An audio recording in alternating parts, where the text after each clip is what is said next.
काय आरोप केले होते, कोणी आरोप केले होते? त्या सगळ्या कारखान्याच्यावरच आरोप झाले होते ना. त्यांच्या स्वीय सहाय्यक का आणखीन कोणतरी त्याला सुद्धा अटक झाली होती ना. मग इकडनं तिकडे गेले आणि राखी बांधली. आणि भैया पण कसे, भैया मेरे राखी के बंधन को निभाना. सगळे भ्रष्ट गोळा करतायत. ज्यांच्यावरती आरोप केले, अगदी समृद्धी महामार्गाचं काम सुद्धा का अडवलं होतं, कोणी अडवलं होतं, कोणत्या कॉन्ट्रॅक्टरसाठी अडवलं होतं हे सुद्धा तुम्हाला कळलं असेल.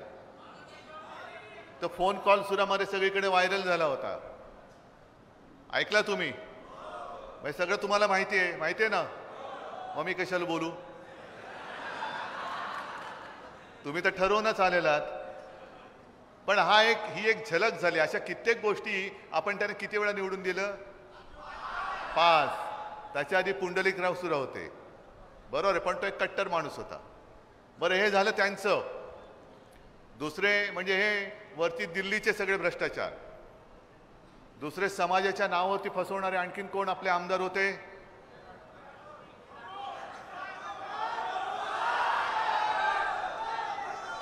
म्हणजे कालच्या सभेत बोललो, आता सुद्धा सुनील महाराज बसलेत, अनिल भैया राठोड बसलेले आहेत.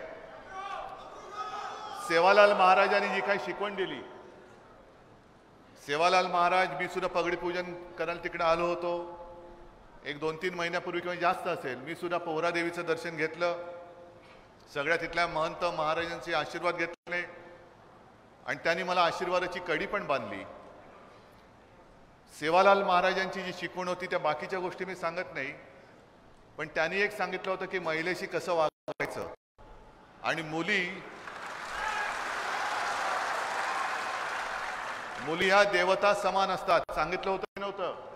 बरोबर ना. कसे वागले? त्यांना मी का काढून टाकलं होतं मंत्रिमंडळातून? कारण आरोप भयानक होते. सरकार गद्दारी करून पाडलं. मी काढून टाकलेल्या माणसाला पुन्हा मंत्री बनवलं आणि मंत्री बनल्यानंतर ही एक बातमी घेऊन मी आलेलो आहे. म्हणजे इथे सुद्धा बंजारा समाजाचे जे माझे बांधव आले असतील, माता भगिनी आले असतील, त्यांनी ही बातमी चॅनलवरनं सगळ्यांना दाखवा. कारण ही मी दिलेली बातमी नाही आहे, वृत्तपत्रात आलेली बातमी आहे, ती दाखवतोय. नाहीतर तुम्हाला वाटेल की या उद्धव ठाकरेला काय आता यांनी गद्दारी केली म्हणून यांना पाडायचं तर आहेच, आत्ताच ते पडलेत. पण ही जी बातमी आहे की समाजासाठीचा 750 कोटींचा भूखंड त्या गद्दाराच्या घशात, म्हणजे एवढं तुम्ही समाजाच्या नावावरती स्वतःचे खिसे भरताय. महिलेशी कसं वागायचं ते सुद्धा सेवालाल महाराजांची शिकवण तुम्ही विसरलात. समाजाला तुम्ही फसवताय. आता समाजाला फसवल्यानंतर हा समाज परत यांना मतं देणार आहे का? हा भ्रष्टाचार नाहीये, हा भ्रष्टाचार आहे. त्या राखी बांधणाऱ्या त्या बहिणीने केलेला भ्रष्टाचार तो मोदींनी झाकून टाकलेला आहे.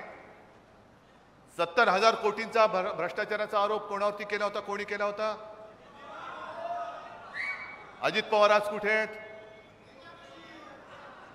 अशोक चव्हाणांवरती आदर्श घोटाळ्याचा आरोप कोणी केला?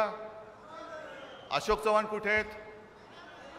आपल्या मिंद्यांसोबत जे गद्दार पळाले त्यांच्यावरती सुद्धा ईडीच्या धाडी पडल्या होत्या. ते सगळे गद्दार आज कुठे आहेत?